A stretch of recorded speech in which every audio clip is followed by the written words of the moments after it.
halos 2 buwan ng ECQ ng lungsod ng Maynila. Ngayon, papasukin natin ang ikalawang bahagi o dahan-dahang pagbangon ng ating bansa at partikular na ng ating syudad. Mahalaga na malaman ninyo mga kababayan, ano nga ba ang naging katayuan ng ating lungsod sa loob ng ECQ. At ngayong araw na ito, kung hindi po kalabisan sa inyo, ay please continue to watch the entire program for your information and guidance. And if I'm not asking too much, please share this broadcast of the city and the summary of the city tungkol sa 2 buwan ng buhay natin at ano naman ang gagawin ng inyong pamahalang lungsod sa mga darating na linggo, buwan ng taon na ito at hindi natin masabi na baka itong buong taon na ito ay mananatiling bahagi ng buhay natin. Ang pagkabagabag, pag-aalala at baka malagay pa sa alanganin ang ating mga kalusugan at ng ganun din ang ating mga mahal sa buhay. Kaya po, I hope you share this broadcast to your loved ones so that they will be properly guided. The next effort of the city needs your cooperation. Sapagkat unti-unti na po tayo pag-normalize. Dahil napakahirap ng pinagdaanan natin. Damandama ko po ang hirap ninyo sa loob ng 2 buwan. At lahat tayo naapektuhan. Economically, yes. Livelihood, yes. Emotional, yes. Psychological, yes. That's why we have to move on, mga kababayan. We have to move on and continue fighting together against COVID-19. Hindi tayo dapat magpatalo sa ating kalaban. Although, ang kalaban natin minsan hindi napapansin, traidor at nakamamatay. Pero kailangan suungin natin ang direksyon at daan tungo sa maayos na kinabukasan. We cannot live under fear or mamumuhay tayo ng parabang pinupusasan ng isang krisis. Kailangan natin tatagan ang ating kalooban. Kailangan natin palakasin ang ating mga sarili patungkol sa kalusugan. Kailangan natin mag-ingat. Yan ang mga bagay na mangyayari na sinasabi nga, if I may borrow their words, the new norms. And if I may put it in right perspective, the new normal social behavior. Bago po ko magpatuloy, mga kababayan, nais kong i-share sa inyo itong mga datos bilang buod ng ating sitwasyon at marapat at dapat nyo lamang malaman nasaan na nga ba tayo sa krisis na ito. Ano ang katayuan natin? Ano naging epekto ng mga bagay na ginawa ninyo, ginawa ng pamahalaan? At anong pwede natin pagsama-samahan sa mga darating na araw ng buhay natin under MECQ. And hopefully, later on, if we are going to behave properly, we'll be under GCQ, and so on and so forth. And hopefully, someday, somehow, and I hope soonest time, magkaroon na ng cure or vaccine against coronavirus. Mga kababayan, let me start with showing you the situation of Manila. As you can see, mga kababayan, nag-umpisa po ang exposure natin ay February 26. Ngayon po, kahapon, itong datos na to ay datos na faktual na itala na, existing na. Today, we have 997 accumulated cases confirmed sa lungsod ng Maynila.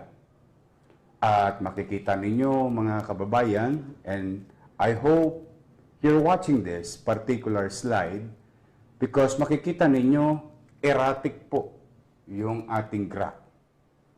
Erratic yung minsan maraming exposure up to the point wherein ang isang araw natin umabot tayo ng 45 na infected individual sa lungsod.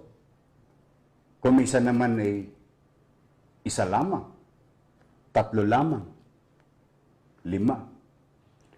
But kung bakit ganyan ang sitwasyon ng coronavirus sa ating syudad, ang aming po conclusion, the way we understand the situation, is nakabase sa erratic din nating behavior.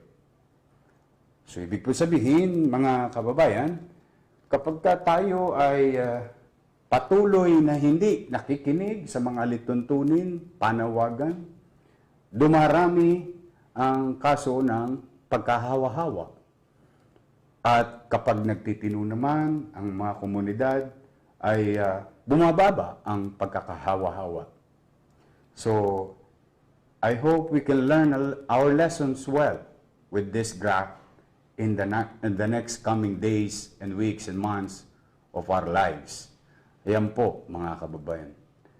Sumunod, makikita nyo mga kababayan, no? We have about 1,604 PUIs. No? Sa 1,604 PUIs, 997 ang na-confirm. Bakit po mahalaga na mabasa natin ito? Nagpapatunay lang, mga kababayan, na ang tao ang nagdadala ng virus sa kapwa niya. Ibig sabihin, 62%, mga kababayan. Para mas madali natin maunawaan, sa 10 taong makakasalamuhan natin, humigit kumulang 6 hanggang 7 ay maaring positibo sa COVID-19.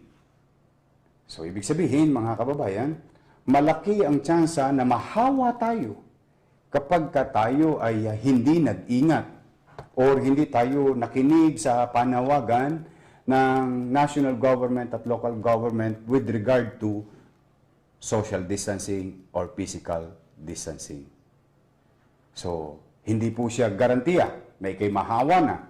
What we are saying and telling you that marahil at baka sa bawat 10 makakausap mo sa palengke, sa labas ng bahay mo, sa grocery, o ngayon, maaaring sa trabaho mo, chances are, ay meron silang virus. Kung sila ay na-expose at bumagsak sa kategorya ng PUI. Ito pong data na ito ay hindi po nagsasabi at representasyon ng ating populasyon. Ang gusto naming maliwanagan ninyo, sa 10 taong posibleng nabalitaan na may sintomas na ipinakikita, chances are, 6 sa kanila ay merong coronavirus. Because ayan po ang lumalabas na aming konklusyon sa mga naging PUIs. Napakataas. So, ibig sabihin, mga kababayan, ano ang dapat gawin? Kapag ang isa sa mga mahal natin sa buhay ay nagkaroon ng mga simptomas,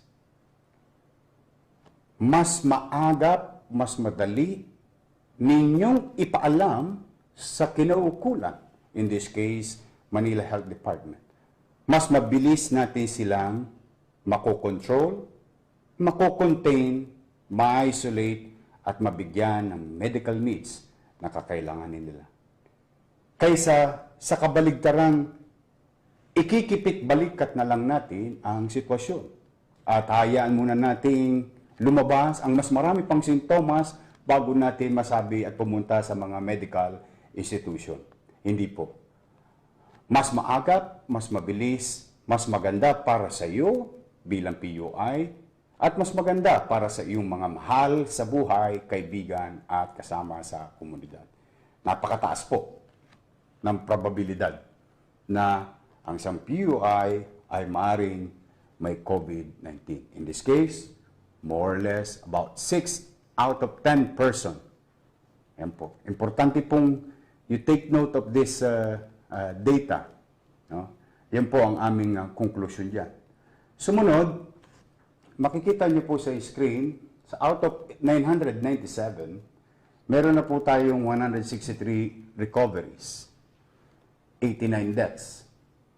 Out of 100 cases, meron tayong 16.35% na recoveries and 8.93 deaths. Ang naitala, mga kababayan, sa mundo, bagay na pinagpapasalamat natin sa Diyos at sa paghahanda. Sabi nga natin, we're trying to be ahead of COVID. Manila is trying to be ahead of COVID. Ang naitala sa mundo ngayon ay about 15% world data po ito. World average, about 15% death. Tayo po, 8.9 lang.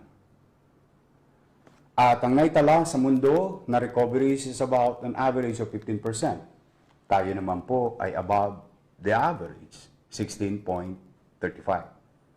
So, bagay na aking pinagpapasalamat sa ating mga doktor, sa pribado man, o lalo na sa ating mga ospital, mga direktor ng ating ospital, at pampublikong ospital ng national government. Because, yung nakikita niyong data, ay data lang ito ng Maynila. Don't confuse yourselves. Maaring iba ho ang datos ng national, kasi po, yun ay pangkalahatan. Ito po ay para sa ating mga tagalungsod ng Maynila. At nasa kaloob din ng lungsod ng Maynila, ang mga kilalang pampublikong ospital na pag-aari ng national government in the likes of PGH, San Lazaro, and Jose Reyes. At mas marami rin tayong ospital na pribado sa lungsod ng Maynila. Itong mga datos na ito ay nakalap natin at pinagsama-sama ng Manila Health Department. At sa awa ng Diyos, mukha namang mabuti ang kalalagayan natin. Pero, pakatatandaan ninyo ha, 997 cases and it will continue to grow. Next, mga kababayan, makikita po ninyo, nagbago po ang paglago. Yung iba ay nanatili, ang paglago o nanatili namang napako. Yung exposure nila, ang dami ng bilang na i-expose sa COVID-19. So, ibig sabihin, in this case, makikita ninyo, ang Tondo 1, ang pinakamalaki na po na merong COVID-19 sa kanilang community. 249, sumunod ay Sampaloc, sumunod ay Tondo 2, sumunod ay Santa Cruz, at Santa Mesa. Yan po ang mga area na talagang kailangan nating bantayan maigi ang ating sarili. Kung kayo'y napapabilang sa mga lugar na yan, Tondo 1, Sampaloc, Tondo 2, Santa Cruz, at Santa Mesa. At nasa inyong mga screen ang mga edad ng mga taong nahawa. Maraming mga napabalita na totoong mas delikado ang mga senior citizen. Yeah. Dahil sila ay marahil ay may mga precondition. May mga ibig sabihin sa madalit salita, mga kababayan, ay meron na silang sakit bago pa sila nahawa. Kaya mas mataas ang kanilang tsansa na hindi kayanin ang epekto ng virus sa kanilang katawan. Pero hindi po sila ang maraming nahawa o nakakahawa.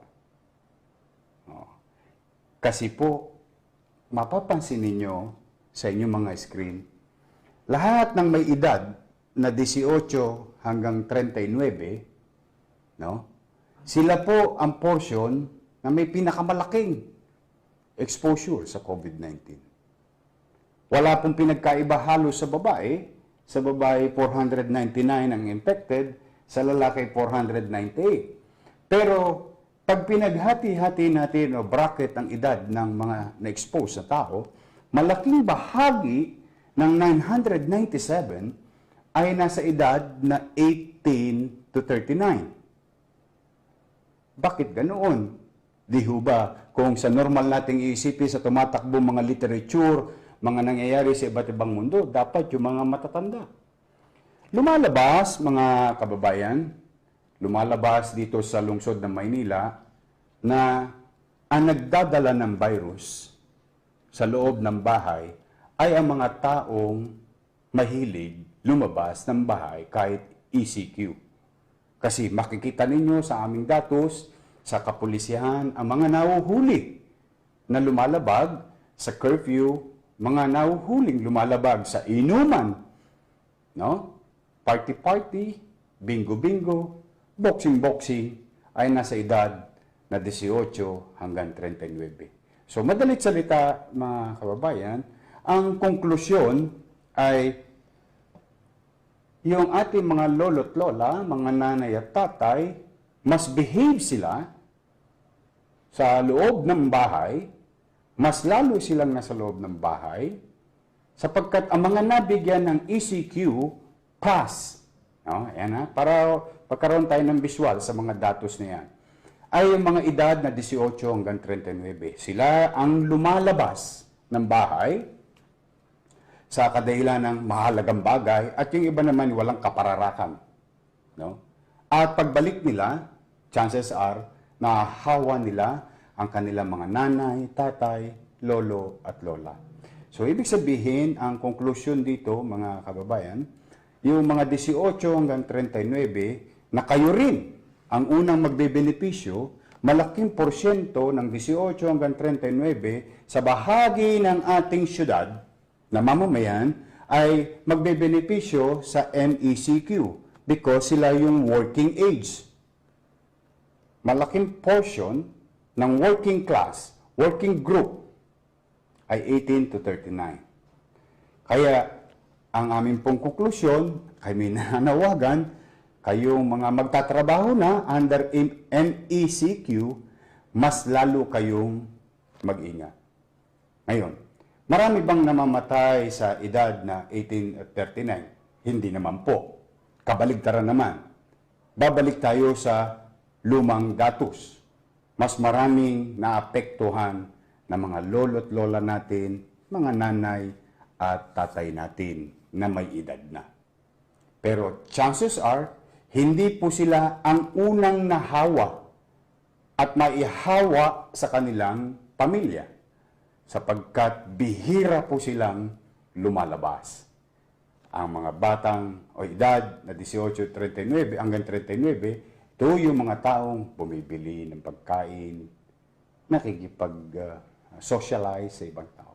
Kaya, ang aming paalala, under MECQ, kayo ay lalabas na outside of your community because you're going to be allowed under MECQ if you are involved in an industry na pinapayagan ng bubuksan o mga negosyong pinapayagan ng bubuksan under the new IATF rule. Kaya po, paalala ha, konting ingat at mas maingat. Sapagkat totoo, mababa ang porsyentong kayo ay masawi. Pero tataas naman ho ang porsyento na mawala ang inyong mga mahal sa buhay. At ang malungkot na bahagi nito, mga kababayan, baka lang hindi natin napapansin ang isa sa pinakamasaklap na sitwasyon na kung saan kapag nasawi ang ating mahal sa buhay, ang huli nyo silang nakita ay yung unang araw na dinala nyo sila sa ospital. Yun na lang ang alaalang makikita nyo. Hindi nyo po sila makakasama. Hindi nyo po sila mabibisita. Kahit na sila'y nasawi na, ni katawan nila hindi nyo makikita. Abo na po ang babalik sa inyo. Yan ang malungkot at kalungkutan na nararamdaman ng mga pamilyang nasawi sa COVID-19.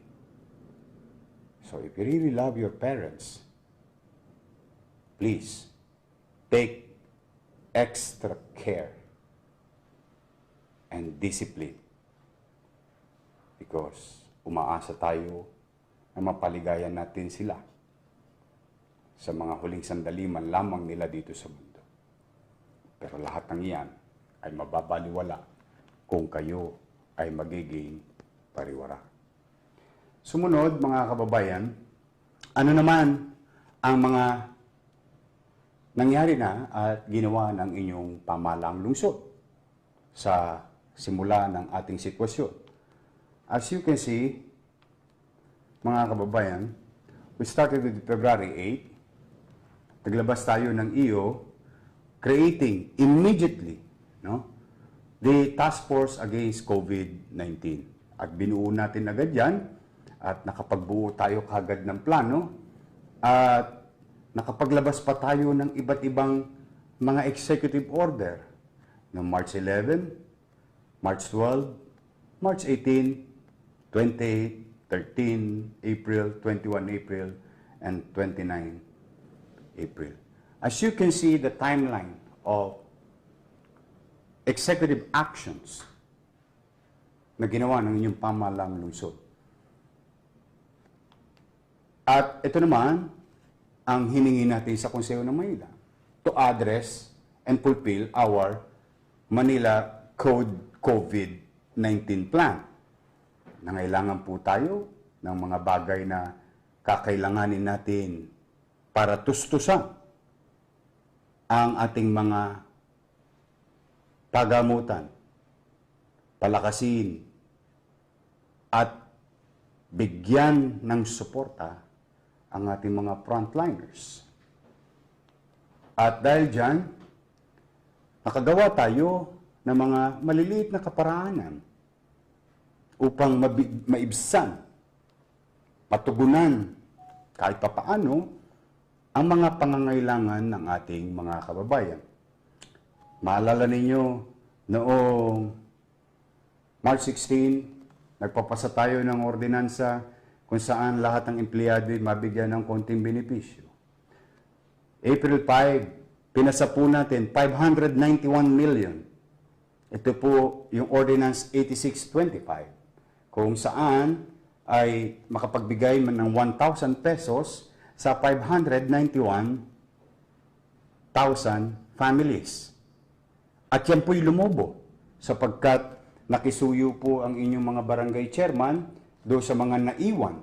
Kaya umabot po tayo ng, nagdagdag pa tayo ng 20 million pesos para na sa ganon matugunan pa natin ang kanilang mga kababayang hindi nagkamit ng konting ayuda sa ating lungsod. At makikita nyo rin na ang ating mga nurses, kahit pa paano, nakapag-abot tayo ng konting ayuda sa kanila. At yung Ordinance 8629, naglabas po tayo ng sunod-sunod. Food box, food packs, at bigas. At sumunod naman, lahat ng mga senior citizen natin na may allowance sa atin, nirelease natin yung isang quarter. Ganon din sa PWDs. Ganon din sa mga solo parents. Sa mga estudyante na grade 12. At pati gatas para sa mga senior citizen natin. Ngayon, mga kababayan, yung binigay sa atin ni Pangulong Duterte na 292 million ang tinatawag lang Bayanihan Grant. Yan po ay may nakasaad kung saan gagamitin at yan ay gagamitin lamang patungkol sa laban natin sa COVID-19 by empowering our medical institution or healthcare institution. At yan po ay makikita nyo sa mga susunod na slide. No?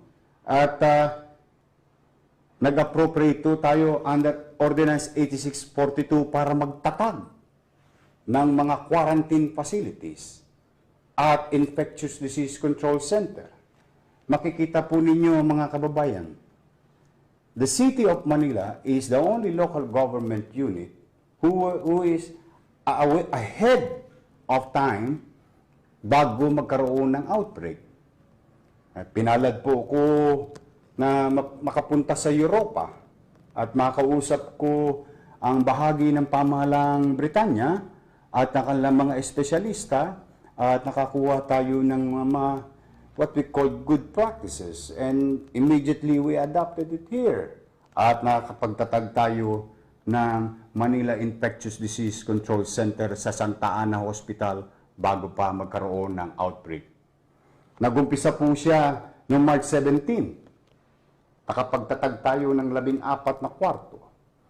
Pinalawak pa natin dahil gusto ko po, dahil lumalago yung dami, bago pa lumago ulit, nagdagdag ulit tayo. Nag-retrofit ng building ng Santa Ana Hospital at nakapagdagdag tayo ng 19 rooms. At noong April 8, nakapagdagdag pa rin tayo ng 22 rooms. So makikita nyo mga kababayan, 66 bed capacity dedicated only for COVID-19 patients. At sa awa ng Diyos, bagay na aking pinagpapasalamat sa mga doktor, nurses, health workers ng Santa Ana Hospital. Kay Dr. Grace Padilla, 10 ng iyong mga kasamaan, maraming salamat sa inyo. Out of 111 na napasok sa bagong MIDCC, 75 na po ang recoveries natin. Nalulungkot tayo, may 18 deaths.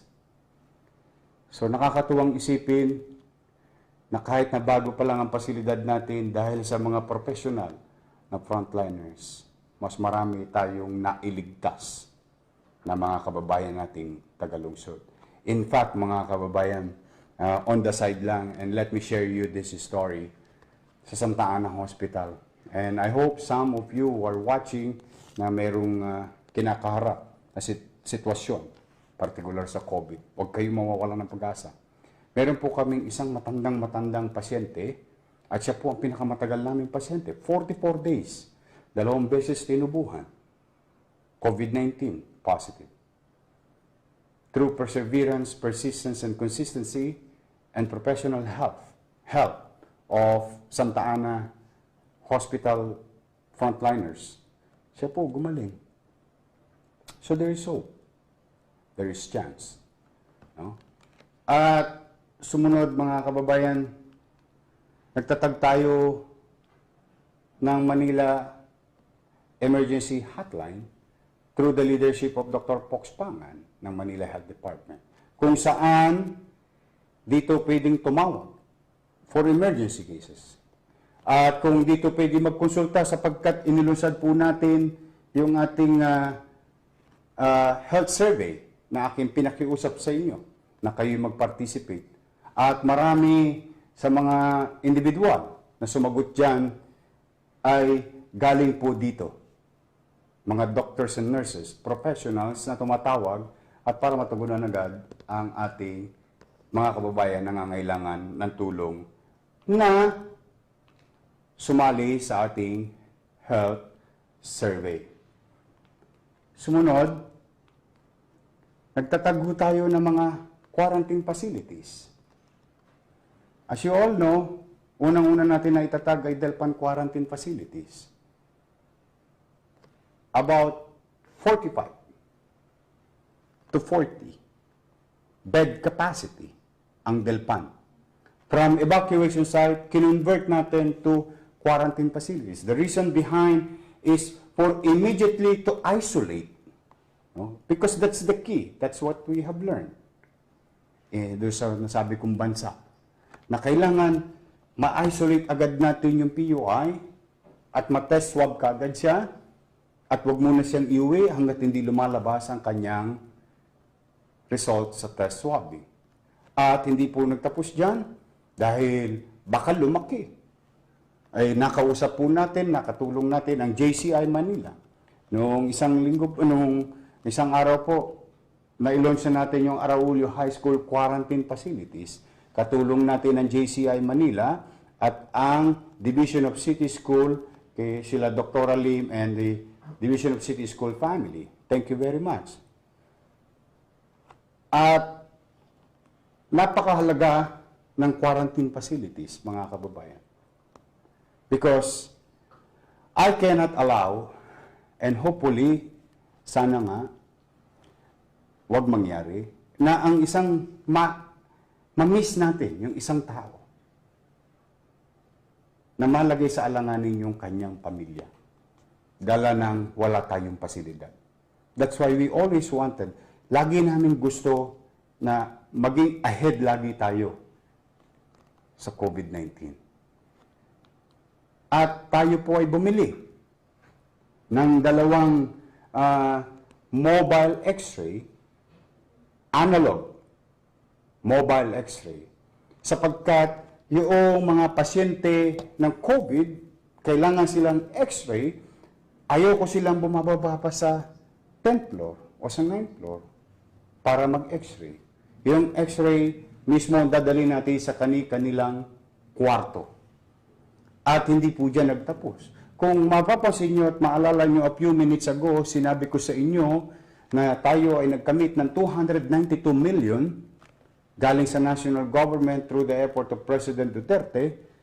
Isa ho sa paggamit ng pera na yon ay paliliwanag ko mamaya na palalakasin pa natin yung ating kakayanan sa ganitong bagay, mga pasilidad na ating palalakasin, pararamihin, nang sa ganon, habang namumuhay kayo unti-unti ng normal, na nakapagtatrabaho kayo, ang Maynila, ang inyong gobyerno ay nakapokus sa COVID-19. At isa naging suliranin ng mga unang araw ng lungsod ay kung saan at paano uuwi ang ating mga health workers. And you all know that the city of Manila, in our own little way, I created an executive order, voluntarily, involuntarily, to take over of our hotels, inns, or even motels. At iyan po ang natulungan natin. At marami pa ho dyan hanggang ngayon ay nandiyan dyan sa mga hotels, motels, or inn na patuloy na napapakinabangan ng ating mga frontliners, OFW, at mga na-stranded na seafarers at mga travelers. Pinipilit po natin silang akapin hanggat maaari, hanggat kaya natin, hanggat may resources tayo. At ito po, sa inyong harapan, sa inyong mga screen, makikita ninyo pati ho yung mga kababayan natin sa Naik, Cavite. As you can see here, pinadala nun natin ng tulong ng inyong pamahalang lungsod.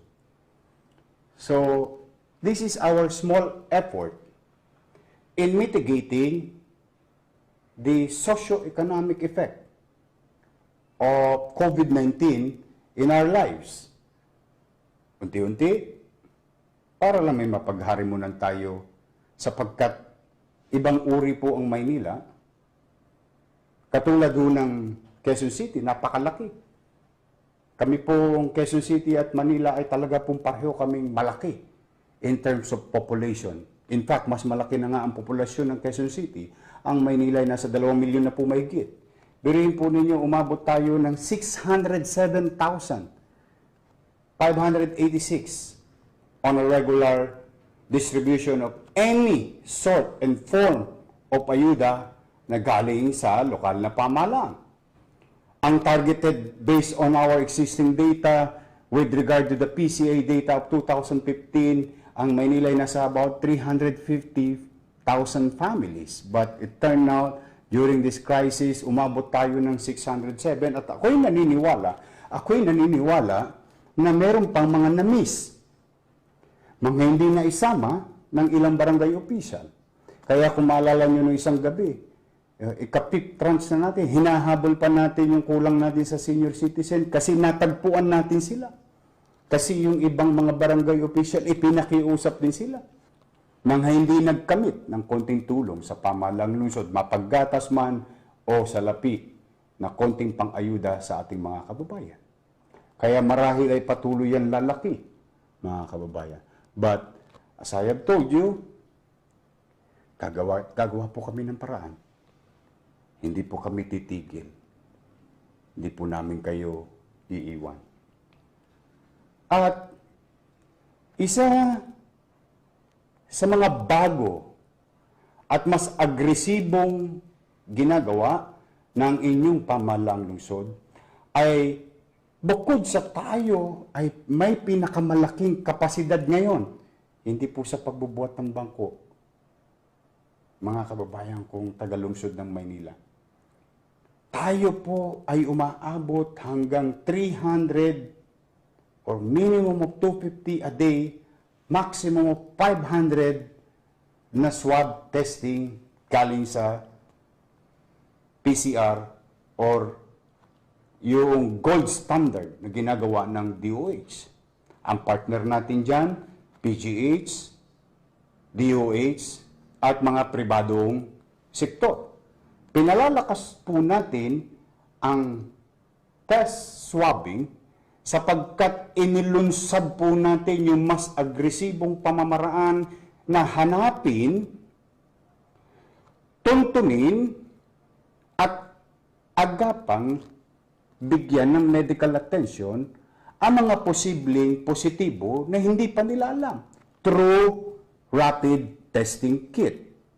Ang isang pinagpapasalamat ko sa Diyos, mga kababayan, ayon sa rules o mga guidelines, ang lahat ng pamahalaang lokal ay hindi pwedeng gumamit ng salapi ng pamahalaan para ipambili ng rapid testing kit.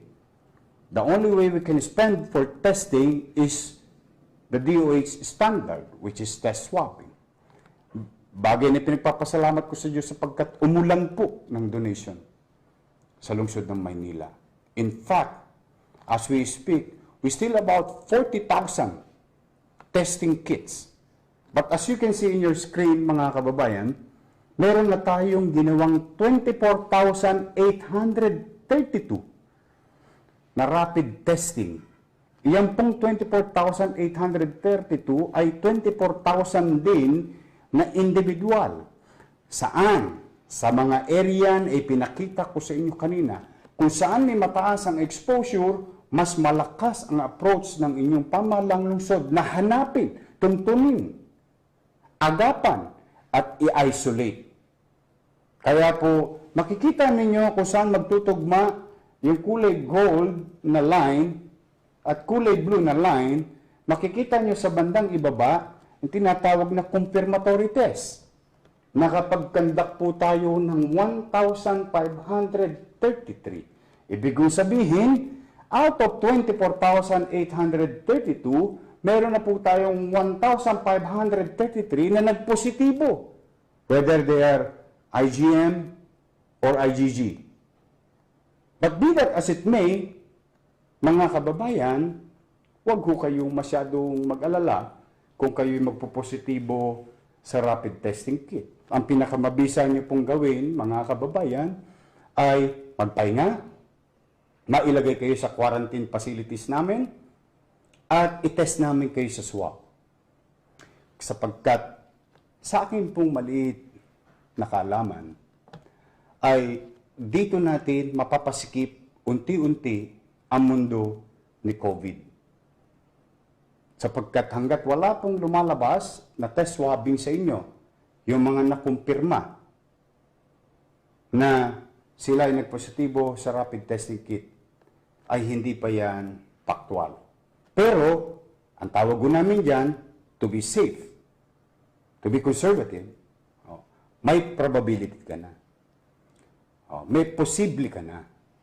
Pero hindi pa namin pwede sabihin sa iyo hanggat hindi ka pa lumalabas ang resulta ng test swabbing. At itong bagay na ito, yung testing ability ng City of Manila, palalakasin pa natin. Sapagkat baka dumami pa tayo sa mga darating na araw. At mga kababayan, baka lang mga kababayan, baka lang magulat kayo, lumobo tayo, dalawang bagay ang konklusyon dyan. Lumobo yung COVID-19, dalawang bagay ang konklusyon dyan. Una, yung ating social behavior o behavior natin. Pangalawa, dahil malakas na malakas ang Maynila sa testing, chances are, yung mga hindi natatagpuan na mukha namang malakas o yung naririnig yung asymptomatic, ay biglang natagpuan ng Manila Health Department through tracing, through assessment of a particular community. Kaya dalawang bagay ang dahilan kung bakit lalabas ang mga numero na yan. Pero sa akin po, para mabigilan natin, again and again, sa behavior natin. Plus the fact that your city is trying to build more facilities. Makikita ninyo ang kapasidad natin. Meron ho tayong available na 171 COVID-19 bed capacity. As you can see, 66 Santa Ana Hospital, 12 sa Hospital ng Sampaloc, 4 sa Hospital ng Tondo, 12 sa Gat Andres Bonifacio Hospital, 53 sa Justice Jose Abad Santos, and 24 sa Hospital ng Maynila. Malaki po. Kung tayo ay may exposure, ito mahalaga mga kababayan, itong importanteng na kung ang araw-araw, halimbawa lang, may awa ang Diyos, at sana nga, ibaguhin nyo rin yung inyong mga nakagawya. Kung araw-araw, meron tayong 20 na na-expose at nag-confirm. Kaya natin yung 7-day turnaround. 7 times 20, that's 140. Meron tayong kapasidad na 170. Ibig sabihin, hindi tayo mabubulunan. Kasi kung 7 at 7, by that time, hopefully, may awa ang Diyos, on the 14th day, sana recovered na ang isang tao. Pero depende yan. Hindi po yan garantiya. This is just an assessment.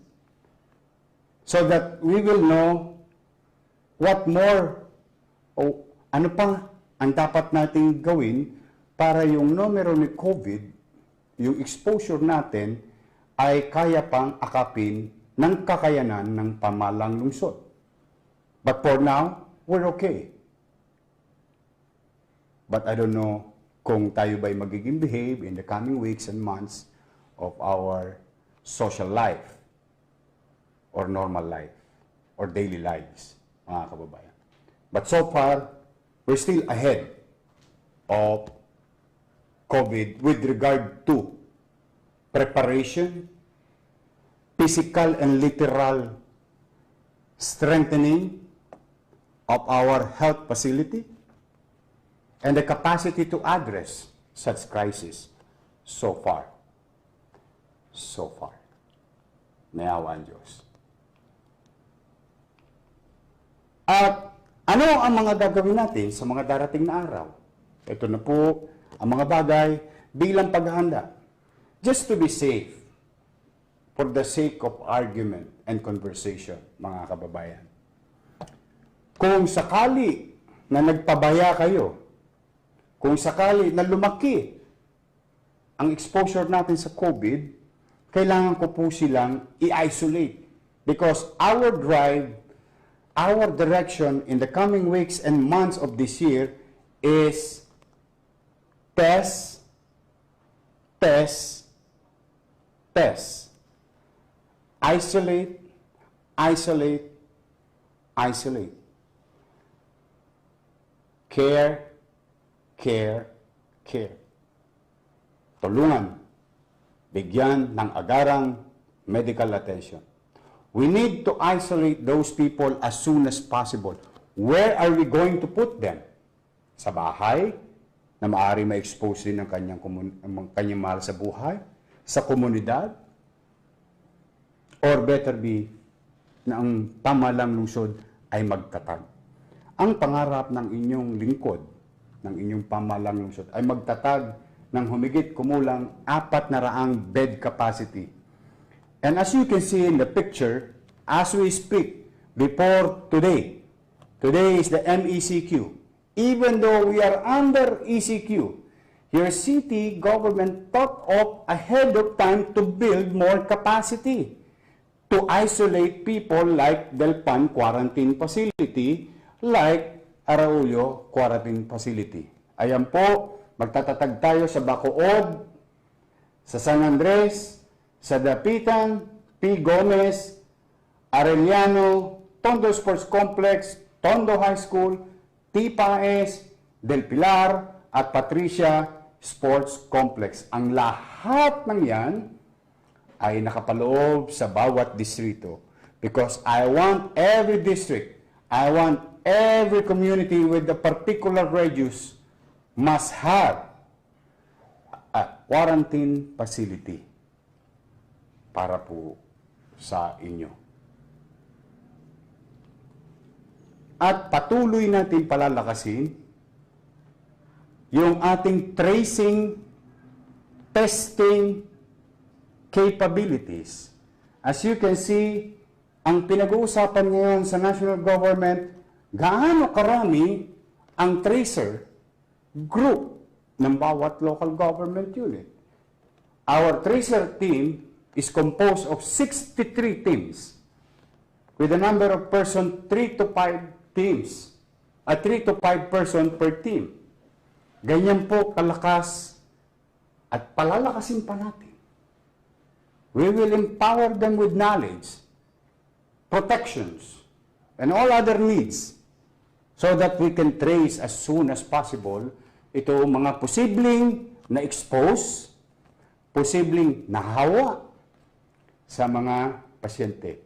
Palalakasin natin. Ayan po, makikita ninyo, meron pa tayong 45,000 na testing kit. At ang available BTMs natin is 1,413. And we already test swab 5,785. And we will continue to strengthen our capacity to test in a gold standard, not only by a rapid testing kit. Magtatayo po tayo ng sarili nating testing laboratory. This is our long-term plan for you, for the city. We will have our own PCR machine in the coming days. Mga kababayan, as we speak today, the room and the laboratory area is now being built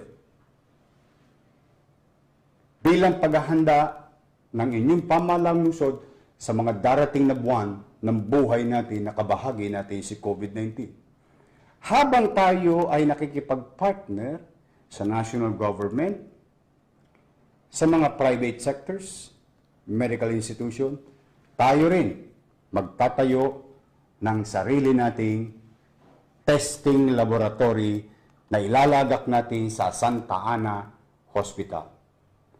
At para mapalakas pa natin at mapataas natin yung confirmation ability through testing by a PCR machine na kung siya ay positive o hindi. Kaya po, magkakaroon po tayo nito, mga kababayan. Ginagarantiyan ko sa inyo. At bibili pa tayo ng 8 na mobile digital X-ray. Because as you can see, we have 6 hospitals. And we have 171 bed capacity for COVID-19. If we have in our city about, in our city government hospital, about 100, 150 every week. 100 o 150 na ine-x-ray from time to time, nagagala-gala sa loob ng ospital. Because they need to be x-ray. Ngayon po, hindi po. Bukod doon sa dalawang analog na natin, bibili tayo ng 8 portable digital x-ray machines. Digital po. Para mas masinop. Bakit po 8?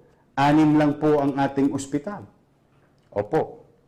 Para po yung dalawa ay ating pong pang-abang.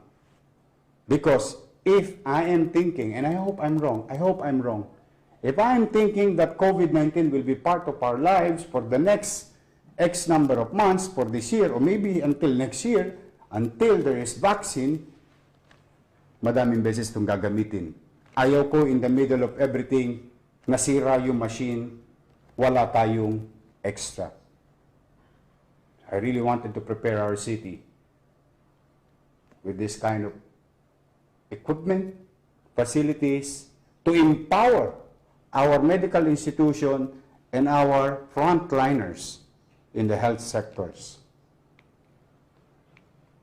At ito naman po ang aasahan ninyong konting ayuda sa darating na 2 linggo ng buhay natin ngayong Mayo. Naaprobahan na po last week ang second tranche ng CACAF. Tayo po ay muling magbibigay sa inyo mga kababayan ng 1,000 pesos per family sa targeted na 607,000 families sa lungsod ng Maynila. Yan po ay mararamdaman nyo na this coming week. We will give that immediately in our own little way, mga kababayan. In our own little way. Maibsan man lamang namin yung mga pangangailangan nyo sa buhay. At maraming salamat sa Division of City School in our school board meeting with the help of Dr. Alim, very cooperative, Division of City School family. Tayo po ay nakapag-appropriate galing po sa pondo natin sa school board. Tayo ay magbibigay ng food packs and hygiene kits for 275,000 kinder to grade 12 students of the City of Manila sa public school. Ulitin ko po, no? Baka po public school. Ulitin ko lang, dahil yun po ang kaya natin, yung ating mga kliyente sa educational institution. Yan po. 275,000 of them. Yang dalawang bagay na yan ay mararamdaman ninyo in the coming days and weeks of this month and May, or May for that matter. At ito na po mga kababayan, ako po ay nananawagan sa inyo. Isa sa maigpit na paghahanda natin at pagko-contact tracing natin ay kailangan ko po ng partisipasyon nyo. Bagay na aking ipinagpapasalamat na naman muli sa isang kumpanya at sa national government. Meron po tayo, mga kababayan, na bagong application. And you need to participate, mga kababayan. And I hope you will register with manilastaysafe.ph. You can download it in iOS, in Google Play. Ano ang halaga ng pandemic mitigation platform na ito? Ito na po yung bahagi ng buhay natin. Partner po natin ang staysafe.ph. Maraming salamat sa kanila. Nakuha natin ito ng libre, walang bayad. Dito po, palalakasin natin ang ating contact tracing, health condition reporting, at social distancing. Ulitin ko, bibigyan ko ng diin social distancing or physical distancing. Bakit yan mahalaga sa atin? Bakit mahalaga sa atin yung aplikasyon na to or application na to? Tingnan po niyo. Simple lang naman yan. No? Kayo naman ay sanay sa Facebook, sa internet, go to the website manila.staysafe.ph or download it with your iOS and Android phone. Register nyo lang ang inyong number at bibigyan kayo ng PIN. Input nyo yung PIN at huwag kayong mag-alala, mga kababayan. Ang manila.staysafe.ph ay compliant po sa RA 10173 or Data Privacy Act. At pwede nyo i-report. Ito po maganda dyan. Pwede nyo i-report yung minuto yung nararamdaman. Oras-oras yung nararamdaman. O araw-araw ninyong nararamdaman. Para na sa ganoon, malalaman ng pamahalaan ano ang katayuan mo sa iyong pangkalusugan. At pwede mong isama ang iyong pamilya. Bakit po mahalaga yan? Hindi naman po lahat ng lolo't lola natin may cellphone. Paano ko sila malalaman anong katayuan nila? Pero with Stay Safe, manila.staysafe.ph, pati sila ay pwede mong i-report. At saka ka namin malalaman ng inyong pamahalang lungsod ang inyong sitwasyon. But as you can see, ito po ang pinakamahalagang portion ng Stay Safe, mga kababayan. As you can see, on the right side of the screen, meron siyang capacity, mga kababayan, to scan. Kung merong confirmed case, probable, or suspected. Ibig ko sabihin, mga kababayan, no? Kung ako naka-login, naka-sign up sa Stay Safe, at papasok ako sa trabaho, paano ko ngayon malalaman kung may COVID-19, PUIs, or probable in the area? But with Stay Safe, i-scan mo lang siya kahit ikay nasa grocery or anywhere outside in public, in your office, jobs, palengke, or saan man, maaari kanyang bigyan ng datos. Real-time data. Real-time data kung may COVID sa paligid mo. At ikay magaguide na talagang kailangan mag-ingat ka dahil sa iyong paligid ay may posible o probable, may suspected at may confirmed case. Yan po, ganyang kabisa yung manila.staysafe.ph. Para po sa inyo yan. Kailangan nyong mag-download yan kung gusto ninyong magkaroon ng kakayanan, malaman, kung gusto ninyong malaman kung kayo ba ay posible ma-expose sa isang pasyente na may COVID-19.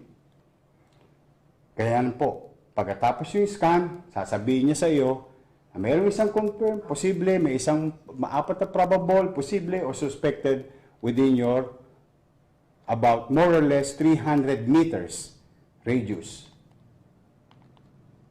Ayan po yung mapa. At most likely, you will receive most of the time health tips para paano nyo mapapalakas ang inyong kalusugan na galing naman sa mga profesional na empleyado ng lungsod ng Maynila.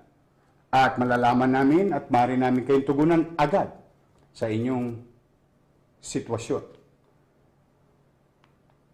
Ito po ang bago nating posible rin na kung sakaling nangangailangan kayo ng tulong sa ibang bagay, malalaman namin kaagad kung nasaan kayo, mga kababayan. So, itong Stay Safe, mga kababayan, is about contact tracing, social distancing, and health condition reporting. Mahalaga po ito. Magiging bahagi na ito ng buhay natin. Mamaya, pagkatapos ng broadcast na ito, nakikisuyo ako sa inyo. Please participate. Please help us help you. And this is the only way. Scan the area. You should scan the area.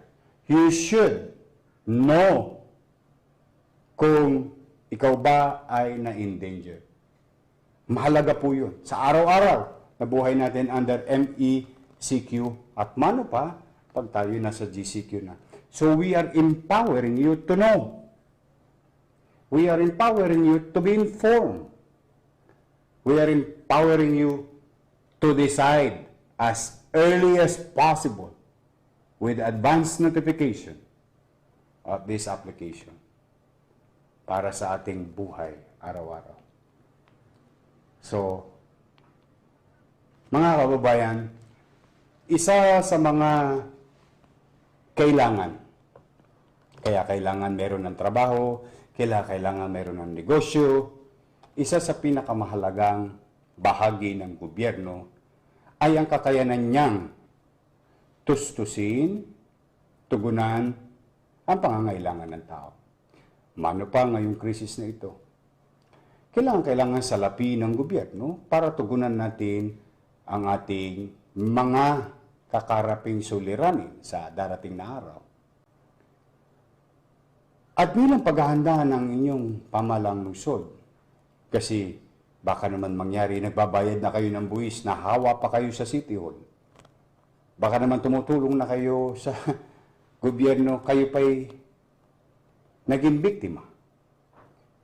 Kaya bilang tugon, na hindi lang kayo ang hinihingian ng pamahalaan, na practice physical and social distancing, pati ang inyong pamahalang lungsod, dumating na po sa panahon na kailangan nating i-adapt. We are now going to limit human interaction in government function. We are going to limit it. Malugod ko pong ipinaalam sa inyo, mga kababayan, live na po ang ating online payment. Pumunta lamang po kayo sa website natin, cityofmanila.ph, at maaari na kayong magbayad ng buwis online. Online, mga kababayan. You need not to go here to be exposed to COVID-19. You can pay online at the convenience of your house, office, or even your cell phone. How to pay the LGU services? All you have to do is go to Go Manila. Makikita niyo po ito. Puntahan niyan, cityofmanila.ph.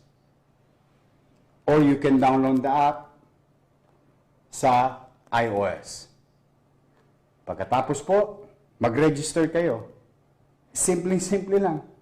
Create an account para lang kayo, mas magaang pa nga ito sa Facebook kung hindi ako nagkakamali. Simple-simple lang. Then you have to submit your email address and your number. Then, log in kayo sa website or sa app. At ito po mga kababayan.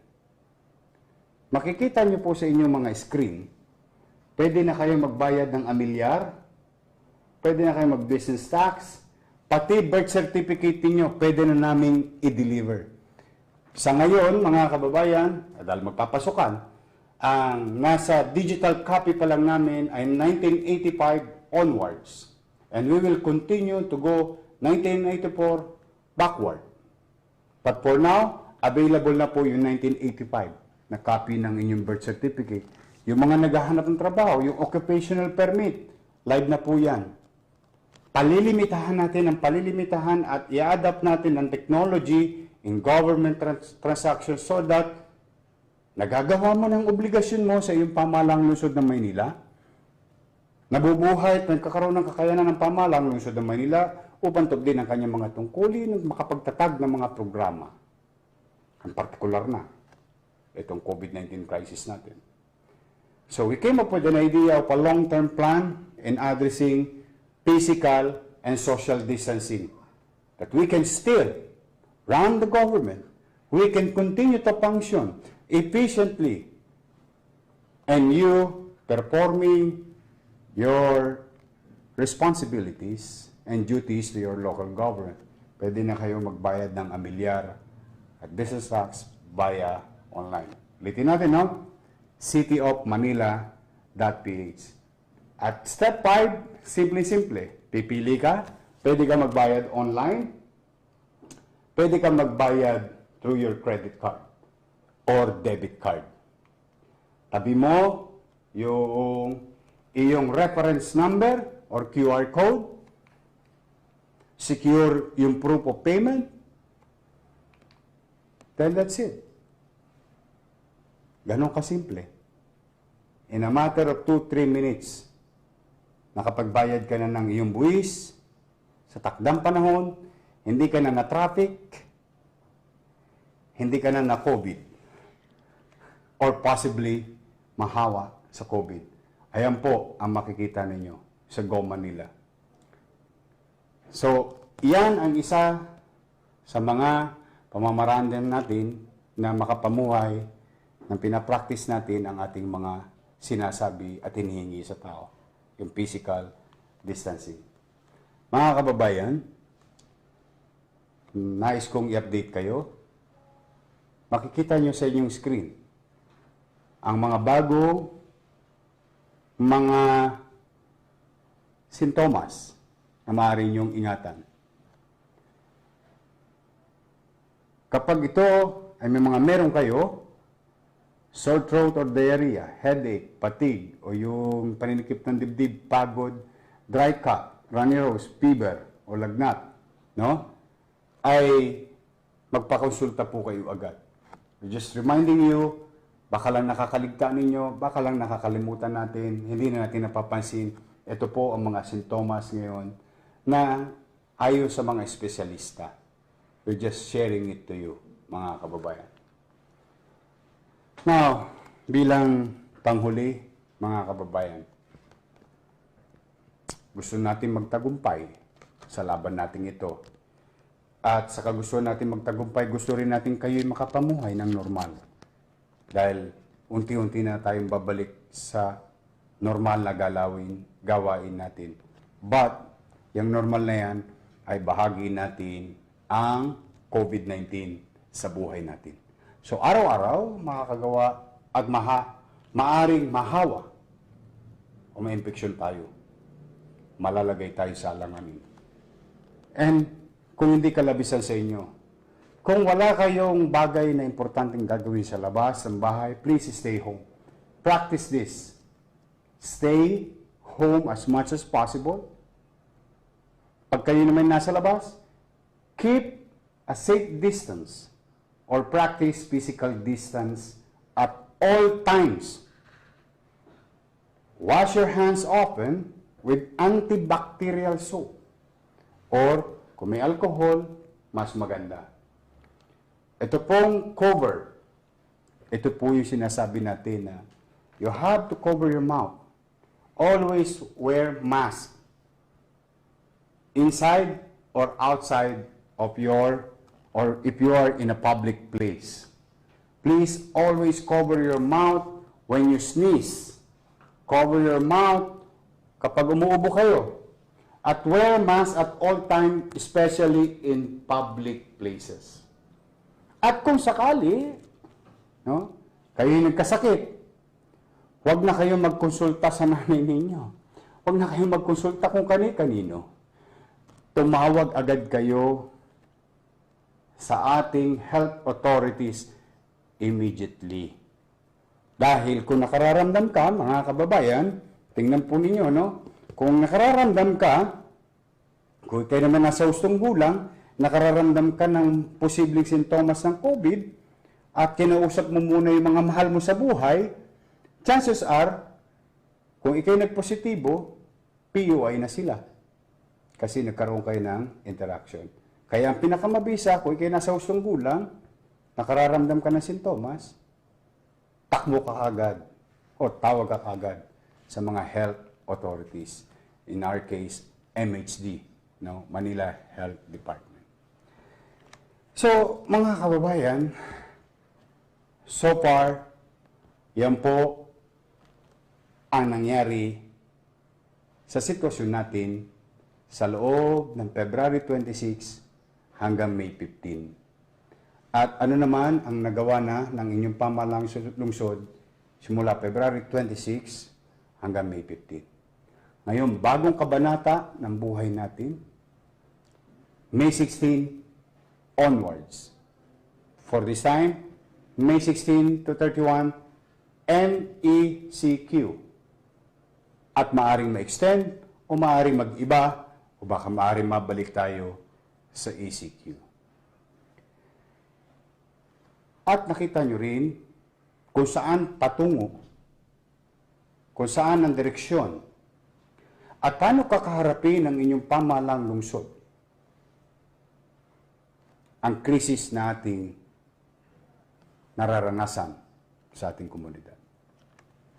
So, mga kababayan, I know you wanted a normal life. Kung ako tatanungin ninyo, hindi na po magiging normal ang buhay natin. Yung mga bagay na nakagawian natin noong araw, hindi na natin basta-basta magagawa ngayon. Kaya, bakit hindi? Pero kailangan pong maging maingat tayo. Think twice in social interaction. Think twice.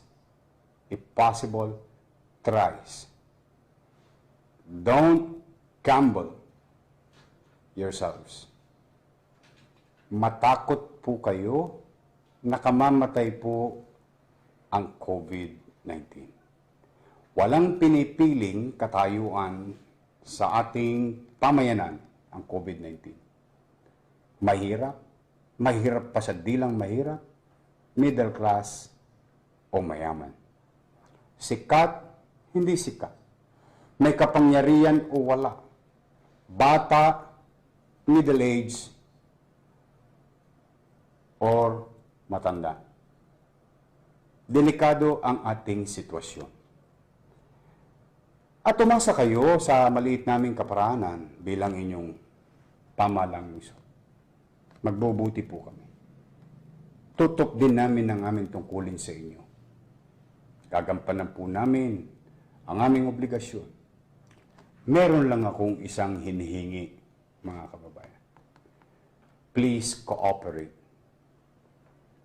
Please help us help you. When you're helping, kapag tinutulungan ninyo ang inyong sarili, kapag pinagmamalasakitan ninyo ang inyong sarili, para nyo nang pinagmalasakitan ang inyong mga mahal sa buhay. Kapag sila'y napagmalasakitan ninyo, para nyo na napagmalasakitan ng komunidad, yun ang tulong ninyo sa inyong pamahalang lungsod. Yun ang partisipasyon ninyo sa laban nating ito. Let the government work for you.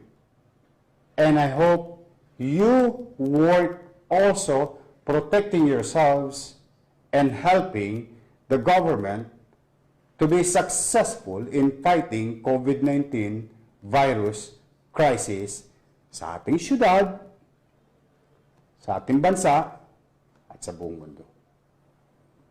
We can only do so much. The biggest part of our crisis success ay nasa kamay ninyo.